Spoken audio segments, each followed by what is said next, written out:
Hi everyone, Assalamualaikum and welcome back to another video. So yes guys, tara at samahan nyo kami at pupunta tayo ng mag-shopping. Maraming pupuntahan.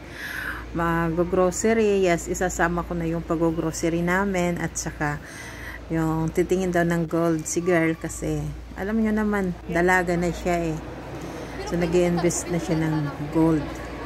So, ngayon, ganito yung mga babae dito. Pag, ano na sila, kailangan na mag-invest ng, magtago na ng mga gold. Para sa kasal. Actually, may pupuntahan siyang kasal ng kanyang friend. So, niyayaya niya nga ako. Ewan ko ba kung sasama. Kasi, ang tamad ko pag mga sa partihan talaga. Tamad ako. Maganda siya. Iyan, okay. So yes, may nagugustuhan siya dito pero ewan ko ba kung bibilhin namin.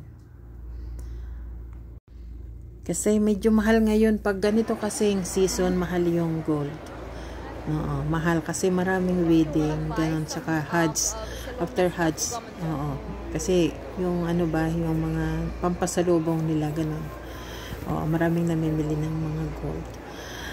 So yes, dito tayo at nagpipili-pili na nga siya at pumunta nga tayo dito sa supermarket kasi bibili din siya ng damit na pantulog at saka yung pang araw-araw niyang damit. Ay, magastos ang babae. Buti nga mag-isa lang itong girl eh. Kasi ang gastos-gastos niya eh. Oh, ganito yun. Magastos talaga. At ito nga yung makikipapakita ko sa inyo yung mga damit dito. Ayun, mga ano sila guys eh. May mga abaya, iba-iba. Oh yes pala, may isa shoutout ako. Yes. Shout out to Ninita Donaldo Ane. Shout out to you sis. And thanks for the stars. God bless and more blessings to come. So, marami pang nagsisend sa akin ng stars. Ayan, marami kayo. Isa-isahin ko kayo sa susunod. Kasi, ito nga. Ito yung nakaano lang dito. Naka-notes pala. Thank you so much sis. So, yes, nasana tayo. So, yes, yun nga. Yung kwento ko sa inyo yung mga kasalan. Kasi, marami dito pag ganitong itong buwan ng mga kasalan dito. So, tamad akong pumunta, pero ewan ko lang kung pupunta. Sasamahan ko kasi ito si girl, kasi hindi naman pwedeng pupunta siyang mag-isa. Ganun. So, kailangan ang mother na kasama niya. Ganun yun. Oo, di payag ang papa niya. At ito, nagugustuhan ko to. Ang ganda ng damit na ito. Parang ang lamig sa mata at talagang malamig siya kasi cotton lang siya. Ito naman, maganda yung color. Kaso, type na type ko yung color niya. Kaso yung ano, mainit. Yung, ano ba niya? Yung tila niya. Mainit siya. Pero, maganda yung kulay. Napakaganda.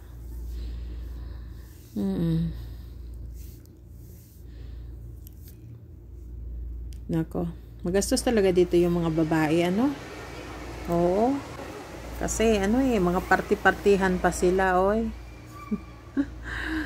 Tapos bili ng gold, tapos bili ng ano, bili ng damit, ganun. Pero ako napaka-simple ko. Kahit sabihin yung patahian kami, pero simple ako manamit kung may party. So yes guys, nandito tayo sa grocery kasi sabi ko isa-isahin na lang natin. Kasi isahan na lang palang alis namin yung mga kailangan lang sa bahay. Kasi sa pagluto, diba? So yan, bibili tayo ng soy sauce, yung mga ano natin gamit sa kusina talaga. Gusto ko ito, kaya sana marami siyang salt. Marami masasarap. Ayun, yung harvest mix. Marami nilang mga salt. Yan lang. Ay, bihon. Sasama ka ba, bihon? Sasama si bihon sa akin. So, yun nga. Sabi ko parang ano na lang, parang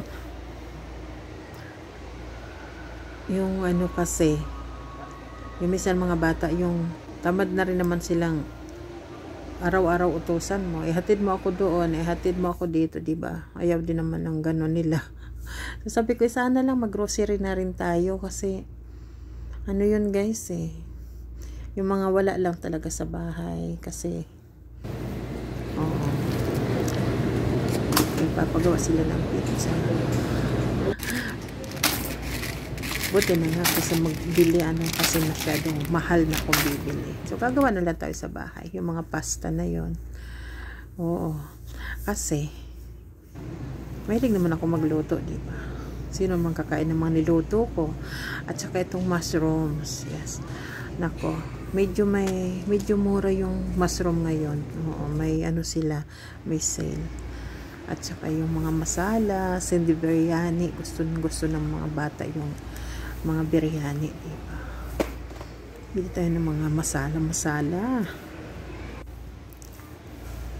At saka syempre, ito pang snack ni Bunso.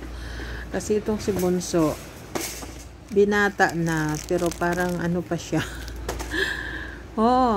Mahilig pa yan yung tuka ng tuka. Mashallah, tabarakallah. Tuka. Alam nyo ba guys, ang tuka ng tuka, parang manok. Mahilig sa snacks.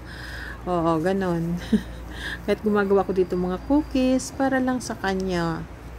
Saka sa papa niya kasi mahilig din yung hobby ko sa mga oats and nuts cookies.